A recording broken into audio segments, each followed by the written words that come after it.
boys and girls. For today's story time, we have There's a Dinosaur on the 13th Floor by Wade Bradford, illustrated by Kevin Hawkes, published by Candlewick Press. There's a dinosaur on the 13th floor. "Welcome to the Sharemore Hotel," said the bellhop. "You must be Mr. Snore. Let me show you to your room." "The sooner the better," said Mr. Snore. "I'm very sleepy." "Here you are," said the bellhop. "Room 104. Sweet dreams, Mr. Snore." Mr. Snore thanked the bellhop, got ready for bed, crawled under the covers, and switched off the light.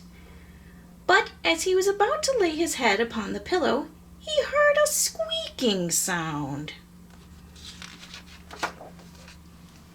"Hello, front desk? This is Mr. Snore in room 104. Somebody is sleeping on my pillow." "Yes, that would be the mouse," said the bellhop. "I believe he has had a very long day." "So have I," grumbled Mr. Snore, "and I do not wish to share a room with a mouse." So the bellhop led Mr. Snore to a room on the 2nd floor. "Sleep tight, Mr. Snore." Mr. Snore crawled into bed and switched off the light, but just as he was falling asleep, he felt a rush of cold air. Mr. Snore called the front desk again. "Somebody is hogging all the covers." "That would be the pig," said the bellhop. "Shall I bring you another blanket?" "No," Mr. Snore fumed. "I want another room." So the bellhop took Mr. Snore to the 3rd floor, where there were no pigs or mice to be found. Mr. Snore kicked off his slippers, crawled into bed, and was just about to close his eyes when drip, drip, drip.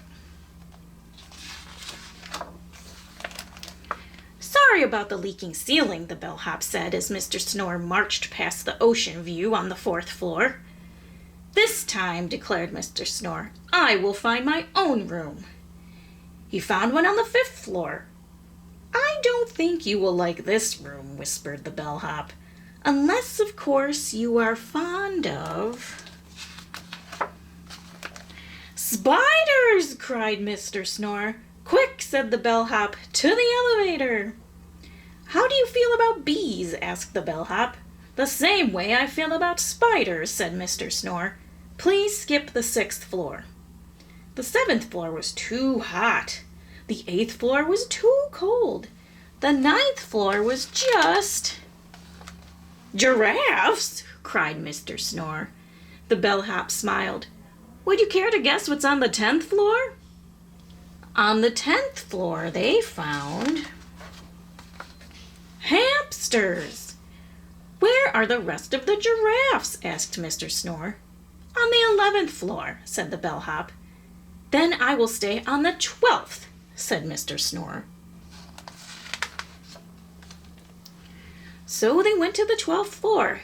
"Hey, it's empty," said Mr. Snore. "No one ever stays here," explained the bellhop. "Perfect," said Mr. Snore, and he lay down and shut his eyes. "It does tend to get a bit noisy," the bellhop warned, but Mr. Snore was already fast asleep. "Stomp, stomp, stomp, gurgle, gurgle, swish, swish." Mr. Snore rang the front desk. "I cannot sleep with all this noise. I'm going to find a room on the 13th floor. "Oh dear, no," said the bellhop. "On the 13th floor there is a click." Mr. Snore did not wait to hear the bellhop's warning. He went up to the 13th floor. There were no mice, no pigs, no penguins, no snakes, no spiders, no dolphins, no bees, and no giraffes. Not even a hint of a hamster. Nothing but a giant room with a giant bed and a giant pillow. "I do hope Mr. Snore will be all right," said the bellhop. Ring went the phone on the front at the front desk of the Sharemore Hotel. "Hello, this is the dinosaur on the 13th floor. Somebody is sleeping on my pillow." The bellhop sighed. "That would be Mr. Snore," he said. "He has had a very long day."